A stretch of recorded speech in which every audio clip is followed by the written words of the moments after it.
shop. Every once in a while I go by there for the fond recollections that lie there in that old curiosity shop.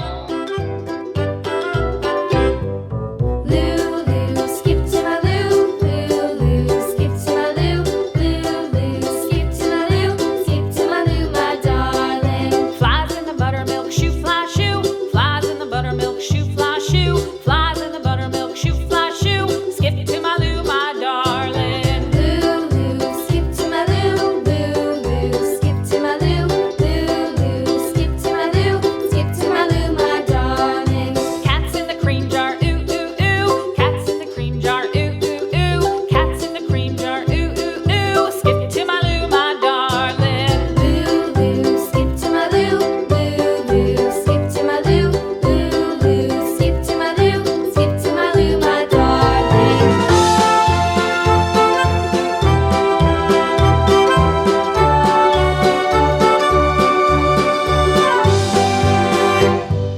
Cows in the pasture, moo, moo, moo. Cows in the pasture. Well, good afternoon, ladies and gentlemen. I'm Scott from the Old Curiosity Shop. Welcome back to another kitchen counter thrift haul. Boy, we haven't been doing very many of these in the last several months. And we brought it back, a few days ago, and you said you missed the kitchen counter. So we're back where we were from the very beginning on this kitchen counter. Well, we're going to talk about some of these things right here, but of course, before I do, today's cup of coffee is brought to you by A cup of coffee, a sandwich, and you. A cozy corner, a table for two. Well, it's actually brought to you by the Victor Insulator Company of Victor, New York. They started sometime making insulators in the mid-1930s. And by the mid-40s, they were making these heavy, heavy coffee cups, originally used on board ships at sea during the war. And then this became sort of the classic diner mug. They started stamping Victor on the bottom sometime in the 40s. I can't turn this upside down to show you, but Victor is stamped on the bottom. Now be careful, they're reproducing them in China. And they are stamping Victor on the bottom, but the way that they're getting away with it is one of the letters, either the V at the beginning of Victor or the R at the end of the word, doesn't take. In other words, they tried to make it look like they stamped the mug and the stamp didn't get pressed in all the way. So just look at your marks on the bottom.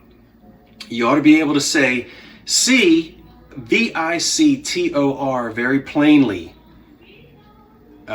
without any missing letters, and then you probably have an old one. So, classic coffee mug there. Let's talk about what's on the kitchen counter. Vinny is going to scream. Well, I screamed at him because a couple of days ago he found the picture, P-I-T-C-H-E-R, of the Ritz Blue Hazel Atlas ships from the Sportsman's series is what I'm trying to say. He found the big picture with no loss or staining to the graphic. He loves it. And then I found the 6 tumblers. Sorry, Vinny, I'm not selling them to you. In fact, these aren't for sale because I love the Sportsman series. The caddy here works well. This may be an afterthought, but I don't care. It looks good. And you can find little roly-poly tumblers and juice glasses and whatnot, and the big pitcher, of course, in the ice bucket. The thing you want to look for is loss to the ship, and also this has a tendency to turn brown. We see a little tiny bit right on that one, but the print on these is really good. There's no loss at all, and there's no staining. This used to be a big deal during the heyday of Depression glass collecting. Still very sought after, but the prices have come down on this. But I was happy to find this in an antique store and didn't pay much for it. A lot less than if I had bought it online and had it shipped. So come on, Vinny, you gonna sell me your picture? I bet you're not. This thing back here is probably some type of a reproduction. I am stumped on it. It's as Art Deco as it can be, and it's some type of a polished metal. It looks like a polished chrome or a polished aluminum or something, but isn't that fantastic? I imagine there was another one that hung on the wall to the right, and the face looked inward. I don't know that for sure, but often you'd see something like this in pairs. There's no mark on the back at all, which stumps me that there's nothing on the back except some embossed, a couple of embossed numbers. This hook here is looking kind of new to me, so we'll try to zoom in on that. It's hard to tell. That could be an old brass screw and an old brass hanger there. I just really don't know. But as I said, the only thing that I can find on it in terms of marks are a couple of stray numbers, which I don't even think I can get to show up. I think there's the number 15. I don't know. Let me turn this around, put it back, and then refocus my camera. It's I love this thing, and I wish I knew more about it. I know I'm out of focus. There we go. Other than it's a fantastic example of Art Deco. So, I don't know. It's either from the 1930s or the 1980s. We saw this in the car, missing its lid, but that's okay. Salt keeper, salt cellar, salt holder there. We got salt all the way around. That'll be for sale. This just sold. I listed it as a buy it now, and it did sell. That's the waffle pattern, or what Hawking called Waterford. Not Windsor or Wexford, don't confuse the two. A ball pitcher from the 30s. That's the second one of those I've had. And that actually just did, that's the only thing. I don't think I have anything else listed. I'm showing you everything, and I'm telling you what's going to be listed. But that thing just did sell. That's going to be listed. I have a lovely pink, a nice, long, good size pink depression glass optic vase over here, which doesn't have any clouding in it. No watermarks. You can see a little bit better up there. It's nice, good size to that. Unmarked, of course. Didn't expect it to be something like this. Very 1930s, late 20s to early 30s. That will be for sale once I get it listed. And looky. Never in my life have I walked into a thrift shop and found the complete set. How many of you find the Manhattan tray here, just the tray, with no inserts, and the centerpiece here for the dip always missing? Yeah. Now, sometimes, pardon the clanking, sometimes these come in red or crystal. And then you have the compartments that go in here like this. I've never found a set complete, and I have never found one on top of a Lazy Susan. And I don't know if, let me get down here, I don't know if well, I know you all know what a Lazy Susan looks like. This Lazy Susan is old. I can tell by looking at it, looking at the metal, looking at the way it works. I'm sorry, the way it's put together. I don't know if when you bought this from Hocking, the glass from Hocking, if you could also get a Lazy Susan with it, or if it was an aftermarket thing or just a marriage. But it fits on there absolutely perfectly. Just perfect. And what I'm probably going to do, I haven't decided yet. I've got another one with all of the red.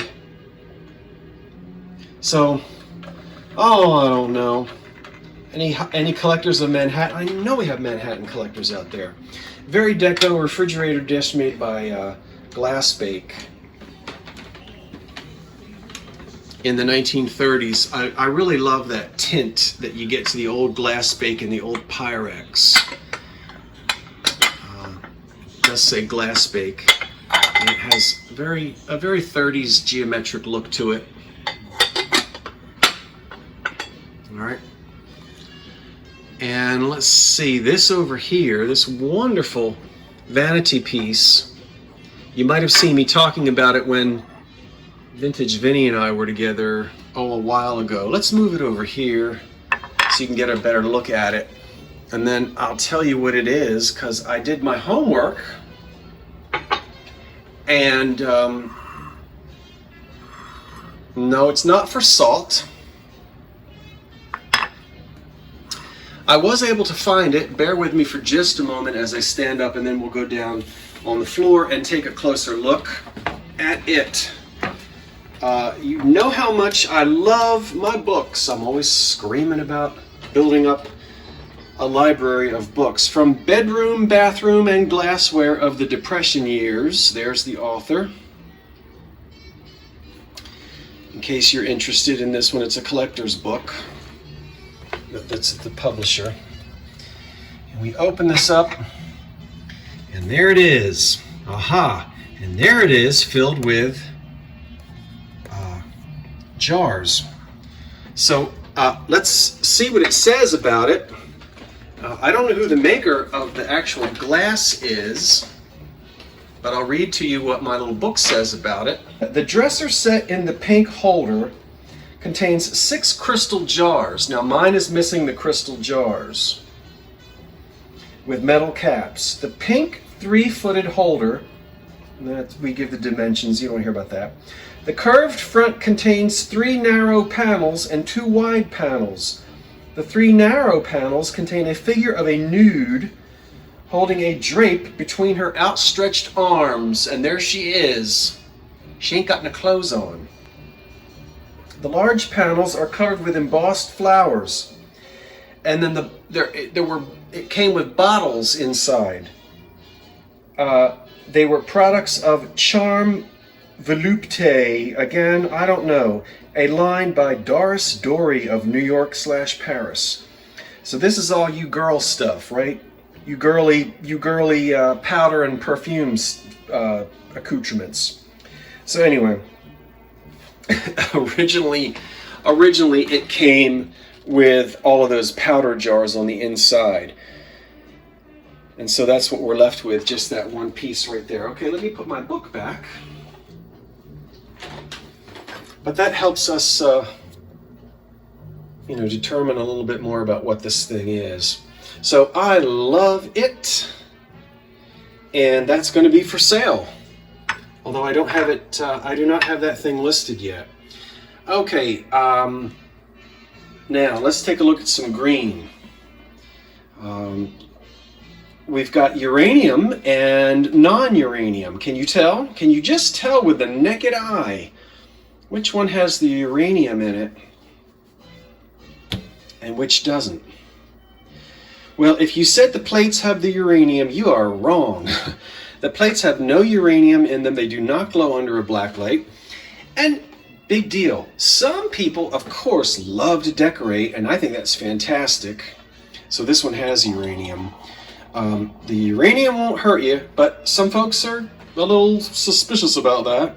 Although you really needn't be. Science, there's less uranium in these dishes than there is in this granite countertop. Anyway, here are 4 depression plates that you can buy without any uranium in them. And they are etched. You can see there. They do have silverware marks in the center, more than I would like. But when you throw your carrot cake on there, you don't really see it anyway, so we just see lots of yummy desserts were eaten. So I have 4 of those plates, which have no chips or cracks, and I'll be selling all 4 of them, which would be lovely at the Christmas season if you do entertaining for just a few people. And then this piece here glows beautifully, and of course it's got uranium in it, and it's an oval shaped, I guess a console bowl. It hovers there like the way the console bowls always hover. I think it would be great to put a big old meatloaf in the middle of it and put a black light on it for Halloween. Wouldn't that be just wonderful? I'd serve out of this. Boy, I don't ever find glass marked Smith, and this I think might be the very first piece that I have found. So let's try to zoom in and get you to see Smith. Do you see it there? It's spelled vertically and horizontally. S-M-I-T-H, Smith. You see that? So, wonderful. Yeah, I don't ever see that.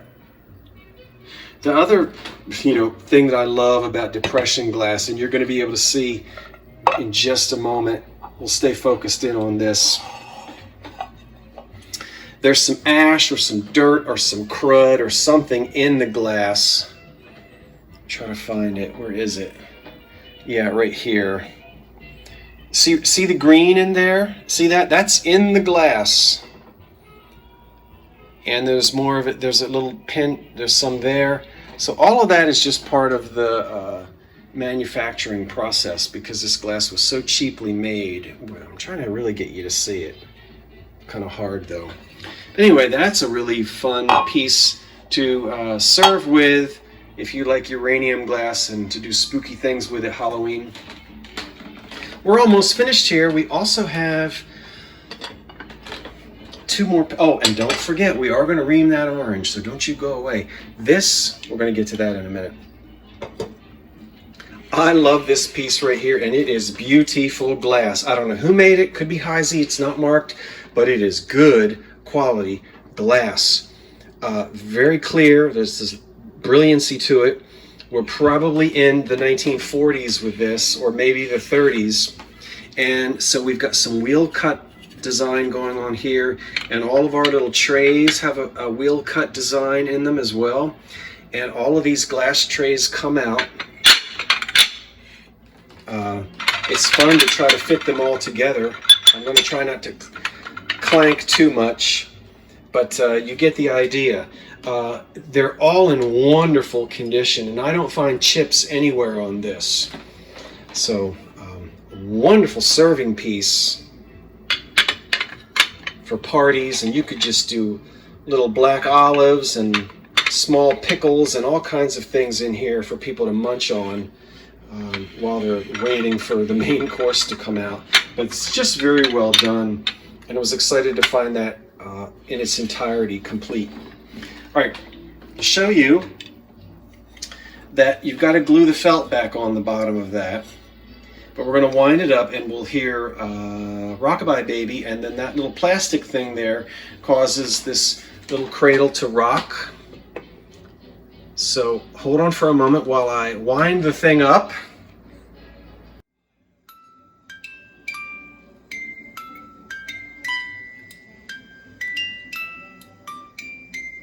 Okay, I think you get the idea. So it has this wonderful rocking motion we can see down here. Isn't that great? Now I'm going to have to go put this in the bathroom and shut the door.